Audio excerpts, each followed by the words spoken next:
I'm Doug Weiler with Police Magazine. I'm here with Melissa Swales. You and I are both affiliated with an organization called blueh.e.l.p. Yes.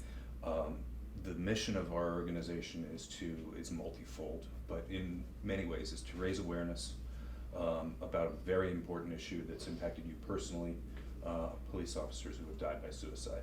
Correct. The stigma that goes with it, there's so much to unpack with this issue. Let's just have a general discussion around what you tell people about how, not only how your husband died, Mm-hmm. but about the importance of us being more aware of the warning signs and the signals that someone might be getting close to a crisis point. Tell me about the types of things that you teach.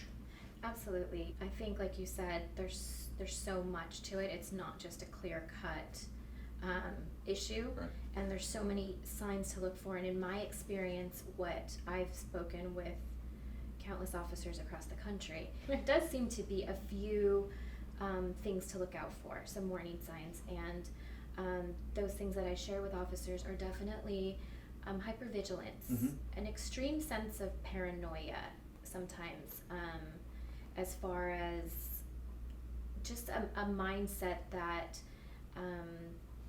I think that develops over time in this profession, but to the extreme. There's obviously anger sometimes shows up in different forms. Definitely, I'd say addiction. Mm-hmm. One of the things that I shared in the eulogy from my husband's service was that there are coping mechanisms, but sometimes they're not the most healthiest ones. Right. And typically in law enforcement, you see, unfortunately, alcoholism, infidelity as a way of coping, addiction to possibly prescription Yeah. or illegal drugs. That wasn't the case in our situation, but his addiction was socially more acceptable. It was food. Huh. So there's also that as well. Yeah. And looking back, they always say hindsight is 20/20. Right. We've spoken about this, but looking back, I looked at these warning signs, if you will, as isolated incidences. I didn't see them as The totality. right, exactly, until after. And a lot of things that came up, I could explain away. Mm-hmm. The bursts of anger. Well, there was lack of sleep, and there was, life stressors, and those things combined with this profession kind of, sometimes produce those Right. explosions. There was health issues, ulcers, insomnia, restless leg syndrome, all these things that now looking back, I didn't realize, painted a different picture. Right.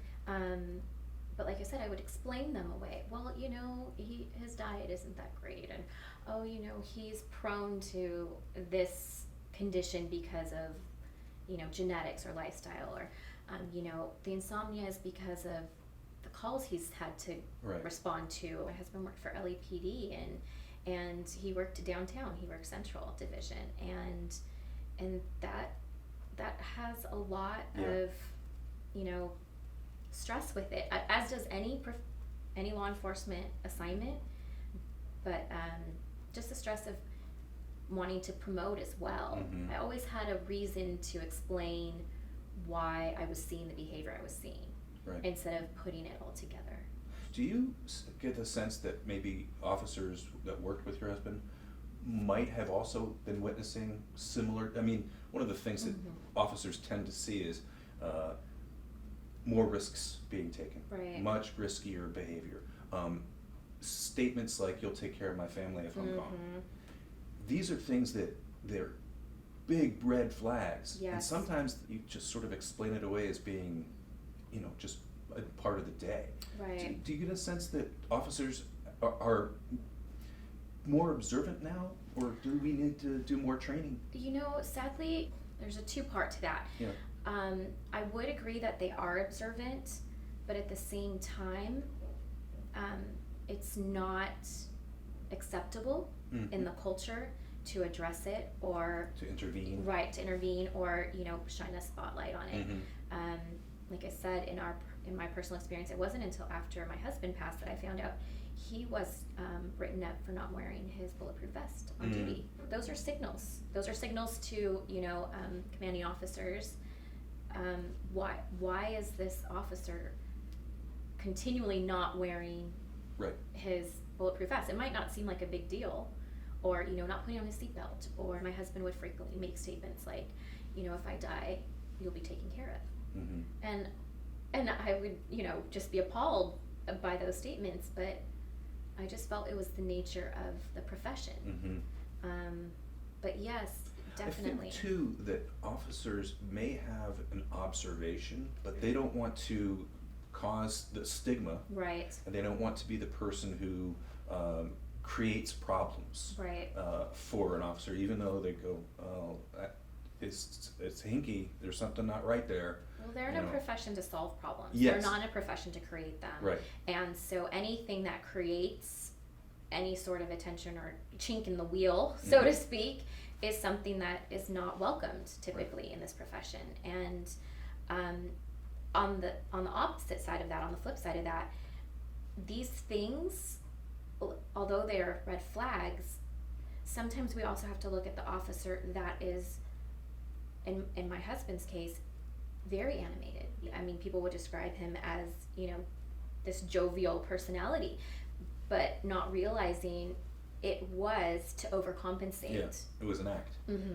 Yeah. Yeah, and so I think that's why too, when this happens, we say, "Oh my gosh, I had no idea. Right. I had no idea he was suffering," because he was always so happy and he was always making jokes and he was always smiling. Because he was hiding his own Exactly. internal conflict and pain. Mm-hmm. Yeah. Do you think that the culture of law enforcement is changing in a way? With the help of blueh.e.l.p. and Yes. other organizations and doctors like Gil Martin and people who are Right. doing important work to raise awareness and create less stigma. Do you think there's a culture shift currently happening? I hope so. Mm-hmm. I don't know because I'm so immersed in trying to be part of that conversation, Mm-hmm. if I have a clear perspective. Right. But I certainly hope so. I know that in my own work, I've gotten a great deal of response. Yeah. And I hadn't before. There has been things that have never been shared before. And part of the information, that blueh.e.l.p. collects, Yeah. I wasn't aware that suicide was one of the leading causes of law enforcement death. Yeah.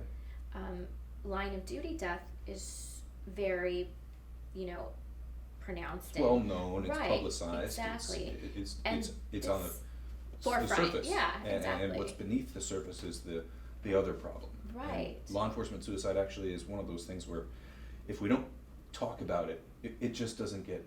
It's not in the news. It's Right. these are and it's part of the. I think the wonderful mission that blueh.e.l.p. is working to do is to promote awareness. Right. And make people aware of the fact that there's more officers die by suicide than die in the line of duty every year, and it's a Absolutely. terrible tragedy. It is. I hate to be dramatic, but it's a silent epidemic. Yeah. It really is, and it's not talked about and it wasn't discussed. And part of the work that we do with blueh.e.l.p. is raising that awareness so that the awareness doesn't have to be After the my fact. experience. Yeah. My awareness was only raised because, unfortunately, Yeah. I experienced it. I don't want that to happen for other families. Yeah. I'm deeply sorry for the reason that we've met and become friends, but thank you for becoming a friend of mine and a friend of law enforcement across the country. Well, thank you. Doug Weiler with Police Magazine.